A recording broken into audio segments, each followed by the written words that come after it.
தனிமையின் பாதையில் தகப்பனே தோளில் சுமந்ததை நான் மறப்பேனோ.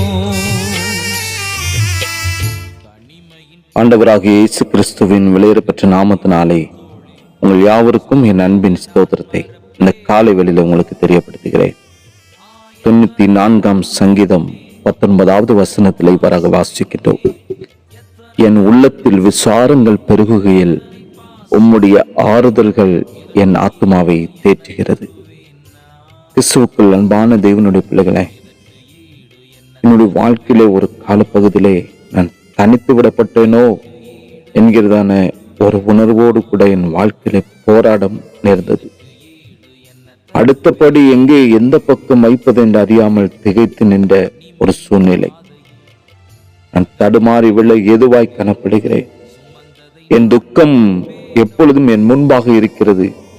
அக்கிரமத்தை நான் அறிக்கையிட்டு என் பாவத்தின் நிமித்தம் நான் விசாரப்படுகிறேன் என்ற சங்கீதக்காரனுடைய ஜெபத்தை தேவ சமூகத்தில் ஏறெடுக்க கர்த்தர் கிருபை செய்தார். அந்த நேரத்தில் என் இருதயத்தில் ஆயிரம் கேள்விகள் அலைமோதி கொண்டு காணப்பட்டது. கேட்டுக்கொண்டிருக்கிற எனக்கு அன்பான தேவனுடைய பிள்ளைகளே, ஒருவேளை நீங்களும் உங்களுடைய வாழ்க்கையிலே உடைந்த நிலையில் தத்தளித்துக் கொண்டு காணப்படலாம்.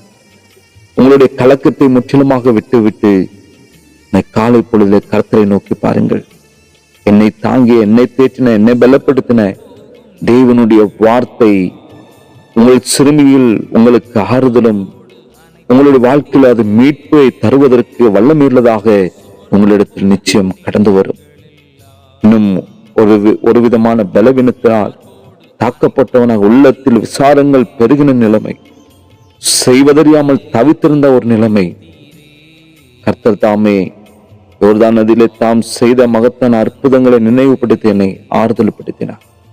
என் ஆத்துமா தேற்றப்பட்டதை உணர்ந்து அமைதி அடைந்தேன். தேவன் தம்முடைய கிரியை வாழ்க்கையிலே நடப்பிக்க ஆரம்பித்தார். தேவனுடைய பிள்ளைகளை, மரண போராட்டத்தில் அகப்பட்டு உங்கள் உள்ளமும் விசாரத்தினால் ஒருவேளை நிரம்பி காணப்படுகிறதா? தேவன் உங்களை தேற்ற வல்லவராயிருக்கிறார். இப்படியே பலவிதமான காரணங்களினால் பெருகும் விசாரங்களும் என்னவாகுமோ என்கிறதான ஒரு விதமான அங்கலாய்ப்பும், ஒருவேளை உங்களுடைய குடும்பங்கள் உடைந்து சின்னாப்பின்னமாக ஆய்விடுமோ என்கிற அந்த ஏக்கங்களும் துக்கங்களும் பலருடைய உள்ளத்தில் இன்று பெருகி காணப்படுகிறது. நிம்மதியின்றி தவிப்பவர்கள் ஏராளம். பிரியமான தேவனுடைய பிள்ளைகளே, பவுலடியார் நம்முடைய தேவனுக்கு ஒரு அருமையான நாமம் ஒன்றை வைத்திருக்கிறார், சகல விதமான ஆறுதலின் தேவன். இதுல இந்த சகல என்கிற அந்த வார்த்தையை சற்று நன்றாக கவனித்து பார்க்க வேண்டும். சகல உபத்திரவங்களிலேயும் அவரே நமக்கு ஆறுதல் செய்கிறவர்.